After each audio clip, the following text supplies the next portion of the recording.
사랑하는 성도 여러분, 안녕하십니까? 저는 파주중앙교회의 박정훈 목사입니다.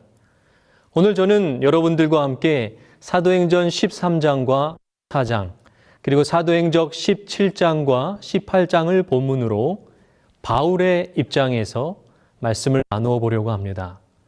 오늘 우리는 바울의 입장이 되어 보려고 합니다.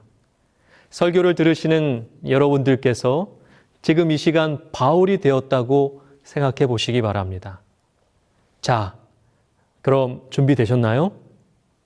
바울의 입장에서 말씀을 시작하겠습니다. 저는 바울입니다. 안디옥 교회는 저와 바나바를 이방인들을 위한 선교사로 세웠습니다. 안디옥 교회는 복음을 통해서 세상이 바뀌어지기를 원했기 때문입니다. 세상의 가치관이 하나님의 가치관으로, 하나님 나라의 가치관으로 바뀌어지기를 간절히 원했던 것입니다. 안디옥 교회의 최초의 선교사들의 이름은 바나바, 시므온, 루기오, 마나엔, 그리고 저였습니다. 바나바는 존경받는 그리스도인이었고 영광스러운 그리스도인의 모델이었습니다. 바나바는 귀족 출신이었고 땅을 기증할 만큼 부자이기도 했습니다. 그러나 안디옥 교회는 신실한 유대인들이나 부자나 귀족들로만 구성된 선교사들을 뽑은 것이 아니라 다양한 부류의 사람들을 뽑았습니다. 그것이 바로 하나님 나라의 가치이기 때문에 그렇습니다. 하나님의 나라는 결코 차별이 없는 곳이기 때문입니다. 세상은 결코 공평하지 않습니다. 부자가 있으면 가난한 사람이 있는 것이 세상입니다. 세상은 점점 양분화되어 가고 있습니다. 가난한 사람은 계속해서 가난해지고 부한 사람은 계속해서 부해지는 세상 속에 우리가 살아가고 있습니다. 그러나 하나님의 사람들은 달라야 합니다. 하나님의 사랑과 생명을 세상 사람들과 나눈다라고 하는 것은 단순히 말이나 구호로만 이루어지는 일은 아닙니다. 그것은 시간이든 물질이든 정성이든 자신의 것 가운데 무엇인가 반드시 포기해야만 가능한 일입니다. 안디옥 교인들에게 있어서 지금 상황은 그들의 사랑하는 지도자인 바나바와 저와의 잠시의 이별을 의미했습니다. 누구나 사랑하는 사람과는 가능한 헤어지지 않고 계속 함께 신앙생활을 하기를 원합니다. 하지만 사랑이라고 하는 것은 한 곳에 고이거나 머금이 없이 반드시 어딘가로 흘러가야 되는 것입니다. 세 분 하나님도 헤어지고 싶지 않으셨을 겁니다. 그러나 우리를 향한 그 사랑 때문에 예수님은 인간의 모습으로 우리를 위하여 세 분 하나님께서 헤어지시고 지구로 오시게 된 것입니다. 그것이 진정한 사랑이기 때문입니다. 저와 바나바는 실루기아에 내려가 거기서 배를 타고 구브로로 가게 됩니다. 이제 최초의 선교 여행이 시작된 겁니다. 구브로는 스데반의 죽음에 뒤따른 박해 때문에 초기 교인들이 예루살렘에서 피난한 곳들 중에 하나였습니다. 바나바는 구브로에서 태어난 사람이었습니다. 바보라고 하는 도시에 이르렀을 때 저희는 첫 고난에 봉착하게 됩니다. 바예수라고 하는 무당을 만나게 된 것이죠. 그는 거짓 선지자였습니다. 그 도시의 총독을 비롯한 많은 사람들이 그 무당의 말을 믿고 살고 있었습니다. 그곳의 총독이 저와 바나바를 불러 말씀을 듣고 싶어 했지만 거짓 선지자가 총독이 저희를 믿지 못하게 방해한 것입니다. 사단은 투쟁 없이 하나님의 나라가 지상에 세워지는 것을 결코 허용하지 않습니다. 악의 군대는 복음 전파를 위하여 임명된 대리자들과 끊임없는 싸움을 일으킵니다. 특히 신망과 순수한 성실성을 가진 사람들 앞에 진리가 선포될 때에 사단은 더욱더 강력하게 활동하였습니다. 무당은 열심히 악한 제안을 총독에게 했고 신앙에서 떠나가게 해서 하나님의 목적을 좌절시키고자 노력했습니다. 사단은 하나님의 사업에 효과적인 봉사를 할 수 있는 영향력 있는 사람들을 방해하고자 노력하는 것입니다. 저는 그 무당을 주목했습니다. 주목이라고 하는 헬라어의 뜻은 어느 하나의 마음을 고정시키다라는 뜻도 포함되어 있습니다. 그 무당을 바라보면서 저 자신이 사울이었을 때의 모습을 떠올리게 된 겁니다. 예수님 믿는 사람들을 죽이려고 미친 듯이 돌아다녔던 저의 그 모습이 마치 이 사단의 영으로 가득한 무당의 모습 속에서 보였습니다. 저는 무당에게 외칩니다. 모든 거짓과 악행이 가득한 자요, 마귀의 자식이요, 모든 의의 원수요, 주의 바른 길을 굽게 하기를 그치지 아니하겠느냐.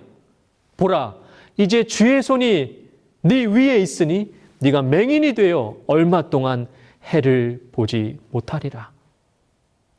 그 즉시 안개와 어둠이 그를 덮었고 그는 눈이 멀게 됩니다.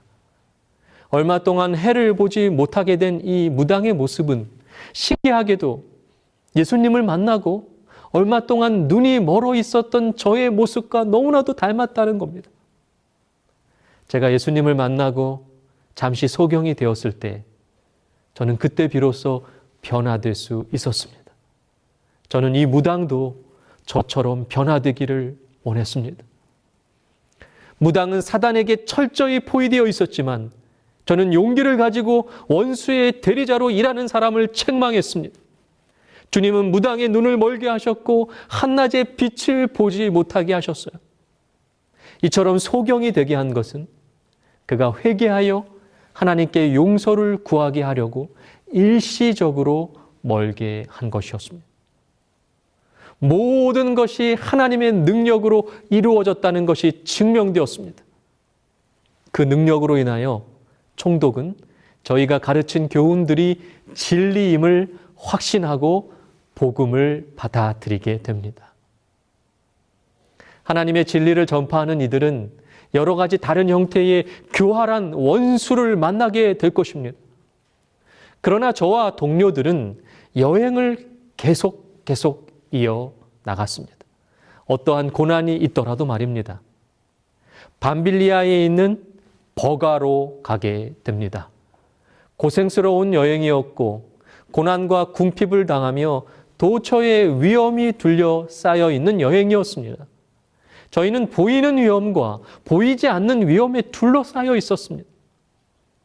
그러나 저와 바나바는 구원하시는 하나님의 능력을 신뢰했습니다. 저희의 마음은 멸망하는 영혼들에 대한 열렬한 사랑으로 충만했기 때문입니다. 잃어버린 양을 찾는 충실한 목자들처럼 자신들의 안일과 편의를 생각하지 않았습니다. 피곤하고 주리고 추울 때에도 결코 흔들리지 않았습니다. 한 가지의 목적, 곧 양의 우리에서 떠나 방황하는 자들의 구원만을 바라본 것입니다. 그러나 고난에 익숙하지 않았던 청년 마가는 여러 위험과 궁핍으로 낙심하게 됩니다. 그는 바나바의 친척으로 바나바를 자원하여 따라왔지만 반대와 위험 가운데에서 견디는 데 실패한 겁니다. 저희가 앞으로 나아가려고 할 때 마가는 더 큰 어려움을 우려하고 겁이 나서 용기를 완전히 잃어 앞으로 나아갈 것을 거절하고 예루살렘으로 돌아가 버리고 맙니다. 저는 한동안 마가를 나쁘게 생각할 수밖에 없었습니다. 초기 교회에 있어서 바나바의 역할은 참으로 크고 위대했습니다. 바나바는 참으로 겸손한 그리스도인이었기 때문입니다. 바나바보다는 제가 로마의 시민권자로서 다른 나라의 문화와 실정들을 더 잘 알고 있었기 때문에 선교 여행이 계속될수록 저의 영향력이 더 커질 수밖에 없었습니다. 그러나 바나바는 저의 역할이 커졌다고 해서 질투하거나 불편해하지 않았습니다. 그러나 청년 마가는 달랐던 겁니다. 자신이 존경하고 사랑하는 친척 바나바의 영향력이 약해졌을 때 마가는 매우 불편해한 것입니다. 결국은 마음도 힘들고 몸도 힘드니 도망칠 수밖에 없었던 것이죠. 바나바는 나이가 어리고 경험이 없어서 그런 것이라고 생각합니다. 이러한 일들로 마가가 목회기를 포기하지는 않을까 염려한 것입니다. 마가를 향한 저의 생각과 바나바의 생각이 달랐습니다. 그러나 마가를 향한 저의 생각이 짧았다는 사실을 나중에서야 깨닫게 됩니다. 바나바가 한 부족한 청년을 끝까지 포기하지 않고 믿어주었을 때 마가는 결국 하나님의 도우심으로 귀한 일꾼으로 자라나게 되었기 때문입니다.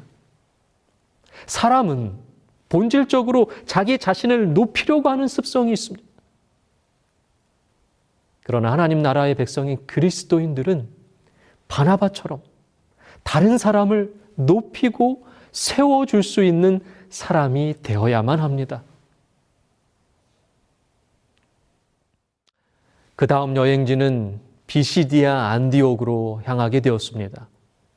버가에서 비시디아 안디옥까지는 약 200km가 떨어져 있었는데 문제는 타우루스 산맥을 넘어야만 했습니다. 산맥뿐만 아니라 강도와 산적들의 소굴이었어요. 그 당시 저의 나이는 이미 40대였습니다.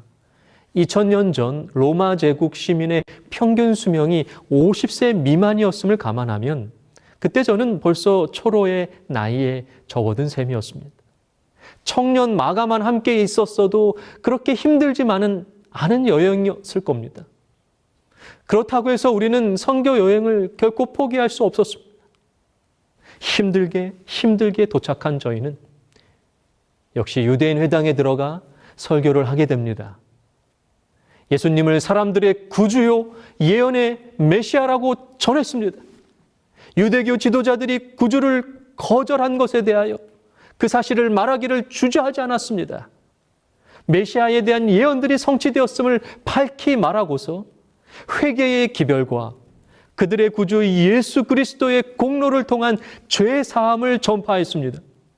성령 하나님께서 함께 하셨기 때문에 많은 사람들이 감동을 받았어요.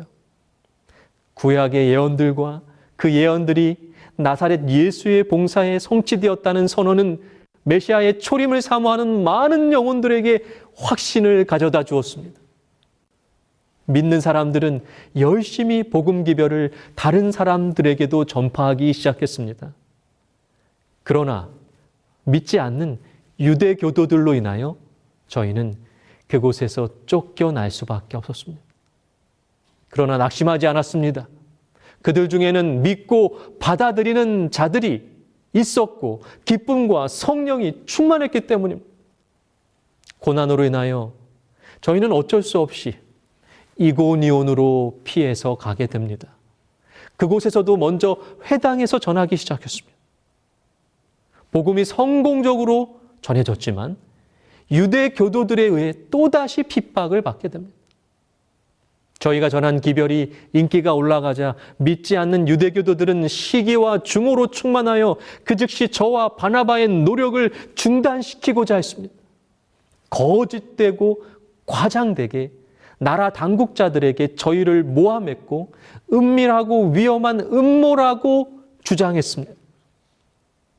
결국 저희는 그 나라의 당국자들에게 소환되었고 그러나 오히려 그들은 감화를 받고 저희에게 호의적이 되었습니다.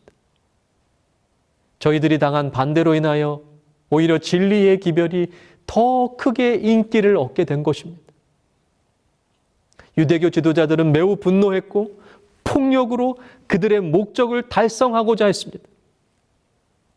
결국 이고니온에서 박해로 인하여 다시 한번 내어 쫓김을 당한 저희는 루스드라와 더베라고 하는 도시에 가게 됩니다. 그곳은 이교도들과 미신을 믿는 사람들이 많았습니다. 그러나 그곳에서도 복음의 기별을 받아들일 준비된 사람들이 있었던 곳입니다. 그러나 그곳은 유대인의 회당이 없었습니다. 그런 곳에서 저희는 기적을 행하게 됩니다. 선천성 안전뱅이를 고치게 된 겁니다. 유대인 무리가 저희를 쳐 죽이려는 고난으로 인하여 오히려 선천성 장애인이 치유되는 놀라운 역사가 일어난 것입니다. 얼마나 신비로운 하나님의 섭리입니까? 저희는 어느 곳을 가든지 먼저 그곳에 있는 유대인의 회당을 찾아가 복음을 전합니다. 그러나 루스드라에서는 그렇게 하지 못했어요. 그곳은 로마 제국 태역 군인들의 집단 거주지였기 때문에 유대인들의 거주지가 많지 않아 유대인의 회당이 없었습니다.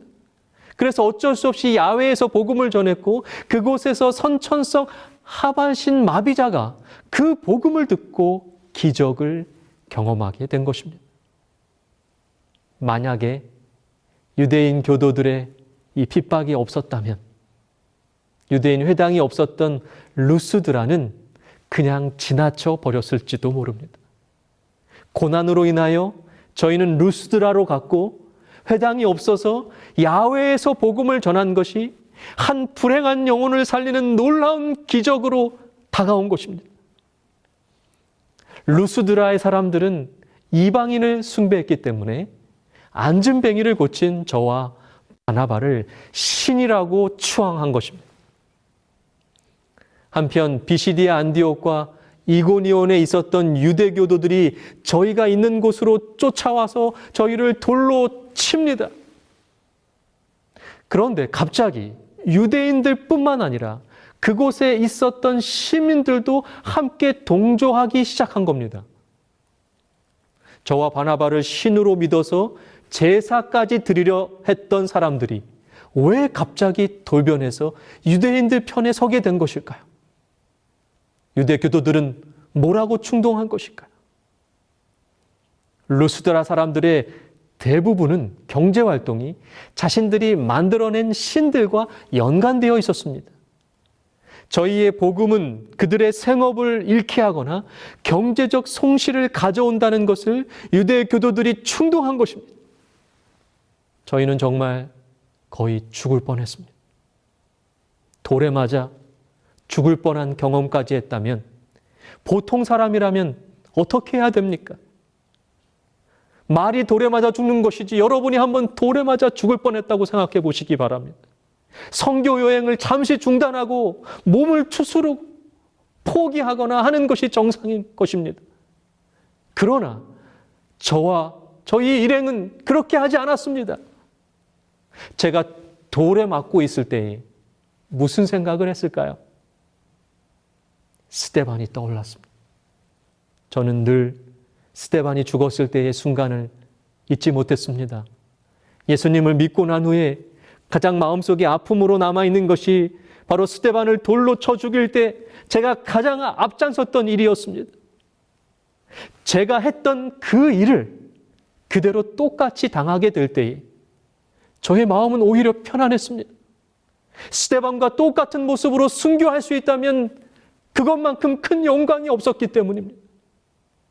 스데반이 먼저 예수님 때문에 그러한 고난을 겪었다면, 그리고 예수님이 먼저 온 인류를 위하여 가장 극심한 고난을 겪으셨다면, 그러한 예수님처럼, 스데반처럼 그렇게 살고 싶었던 겁니다. 그러나 돌세례의 죽음의 위협 속에서 저는 죽지 않고 간신히 일어나 안전한 곳으로 피할 수 있었습니다.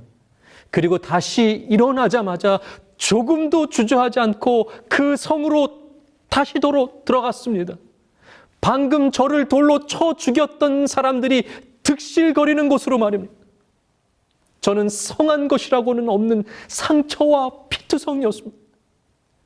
그 상처투성이에 제가 제대로 가눌 수도 없는 몸을 이끌고 다시 루스드라로 들어간 겁니다.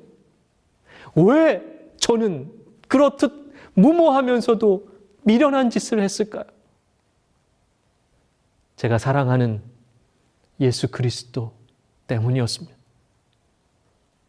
사랑의 힘만이 고난을 이길 수 있는 에너지가 되기 때문입니다. 우리가 우리의 노력으로, 우리의 육체적인 능력으로 고난을 이길 수 있을까요? 사람들이 목숨을 버리면서까지 고난을 자처하는 이유는 바로 사랑하는 사람을 위해서라면 그렇게 할 수 있는 것입니다. 사랑하는 사람을 향한 그 사랑이 크면 클수록 그 사랑 때문에 오는 그 고난을 이겨낼 수 있는 힘이 생기는 것입니다. 저는 충분히 다소라고 하는 도시로 갈 수 있었습니다. 다소는 저의 고향입니다. 선교 여행으로 몸과 마음이 지쳐있는 저에게 더할 나위 없이 좋은 장소가 바로 다소였을 겁니다. 가족들의 따뜻한 보살핌 속에서 상한 몸을 추스르고 지친 마음을 달래는 것이 당연하지 않았겠습니까? 그러나 저는 다소로 가지 않았습니다. 루스드라와 이고니온의 그리스도인 제자들의 믿음을 굳게 하기 위함이었습니다. 비록 그들이 복음을 영접했다 했을지라도 그리스도인으로 살아간다는 것이 그 당시 상황 속에서 얼마나 두렵고 떨렸겠습니까? 언제 만날지 기약도 없이 떠난 제가 다시 자신들의 눈앞에 나타났을 때에 그들의 마음이 어땠을까요? 그러므로 어떠한 고난 앞에서도 흔들리지 않을 수 있는 이유는 우리를 너무 사랑하셔서 먼저 고난을 선택하신 예수 그리스도의 사랑 때문인 겁니다. 예수님이 우리를 사랑하신 만큼 고난을 이겨내셨듯이 우리가 예수님을 사랑하는 만큼 고난을 이길 수 있다는 것입니다. 우리가 겪는 모든 고난은 사단이 예수 그리스도의 사랑을 거부한 순간부터 시작되었습니다. 그러므로 하나님과 반대되는 모든 것이 고난입니다. 그 고난을 영원히 이길 수 있는 유일한 방법은 사랑 없는 세상에 다시 심기워진 예수 그리스도의 십자가의 사랑밖에 없다는 것입니다. 그 십자가의 사랑만이 고난을 이길 수 있는 능력이 될 것입니다. 가난한 구두수성공이었던 윌리엄 캐리를 21세기의 사람들은 현대 선교의 아버지라고도 부릅니다. 그는 40여 년의 인도 선교 사역 중에 수없이 많은 난관과 고난에 부딪혔으나 끝까지 인도 선교를 포기하지 않았습니다. 윌리엄 캐리는 1761년 영국의 한 가난한 직조공의 아들로 태어났습니다. 비록 구두수송공으로서 일하고 있었지만 틈나는 대로 열심히 공부했습니다. 그는 여러 나라의 언어를 꾸준히 공부해서 능숙하게 구사할 수 있는 능력까지 키웠습니다. 그래서 인도로 떠나기 전 어떤 목사들의 모임에서 캐리가 해외 선교에 대한 그의 원대한 계획을 펼쳐 보입니다. 그러나 사람들의 반응은 너무나도 냉담했습니다. 그러나 캐리는 결코 포기하지 않았습니다. 막상 선교지 인도로 떠나려고 할 때 뜻하지 않은 너무나도 큰 어려움이 생깁니다. 그것은 프랑스가 영국의 선전포고까지 한 마당에 인도까지 가기 위해서는 어린 자녀들과 5개월이나 걸리는 위험한 항해를 해야 했기 때문입니다. 그래서 아내 도로시가 필사적으로 반대하고 나섰습니다. 캐리는 아내의 반대로 인하여 좌절을 느꼈습니다. 그렇다면 혼자서라도 떠나야겠다고 결심합니다. 사단은 끊임없이 방해를 했고 아내 도로시의 건강이 악화되고 마음의 병 또한 깊어졌습니다. 그러던 중 1794년 총명한 눈을 가졌던 5살 된 아들 피터가 갑자기 죽게 됩니다. 아들을 잃은 슬픔으로 아내는 거의 미친 사람처럼 되었고 그녀는 정신병에서 죽을 때까지 끝내 회복되지 못했습니다. 이렇게 아내가 도리어 선교 활동에 무거운 짐이 된 것은 참으로 그에게 큰 고난이었습니다. 이렇게 극심한 고난 가운데에서도 캐리는 자신이 왜 인도에 왔는지 한시도 그 목적을 잊지 않았습니다. 온갖 시련과 고난 중에서도 그는 날마다 성경을 번역하는 일을 계속했고 열심히 벵갈 원주민들에게 복음을 전합니다. 드디어 1795년 최초로 인도의 벵갈 원주민 교회가 세워진 겁니다. 그는 죽을 때까지 인도 선교 40년 동안 단 한 번도 영국 땅을 다시 밟지 않았습니다. 평범한 구두 수송공이었던 캐리 한 사람이 예수 그리스도를 가슴에 품고 복음에 사로잡히게 될 때 주님을 향한 그의 헌신적인 사역을 통하여 인도의 복음이 전해졌고 많은 교회가 세워졌을 뿐만 아니라 그가 인도에 끼친 영향은 실로 엄청난 것이었습니다. 언어학에 대한 업적과 사회교육과 의료 분야는 물론 남편이 죽으면 미망인을 함께 화장하는 뿌리 깊은 사회적인 악습과 유아 살해와 같은 인도의 나쁜 관습을 폐지하고 좋은 전통을 계승시켜 나가는 사회 개혁까지 영향을 미쳤기 때문입니다. 근대 선교의 아버지라 불릴 만한 선교의 큰 족적을 남긴 것입니다. 또한 캐리의 선교에 대한 뜨거운 열정은 18세기와 19세기 세계 선교에 불을 당겼고 19세기 선교 황금 시대의 문을 활짝 열게 된 것입니다. 캐리는 이렇게 외쳤습니다. 하나님으로부터 위대한 일들을 기대하라. 하나님을 위해 위대한 일들을 성취하라. 오늘 하나님은 21세기를 살아가는 여러분들이 제2의 캐리가 되기를 원하고 계십니다. 여러분들의 삶에 어떠한 고난과 어려움이 있다 할지라도 하나님을 섬기고 전하는 삶을 포기하지 않게 되시기를 간절히 바랍니다.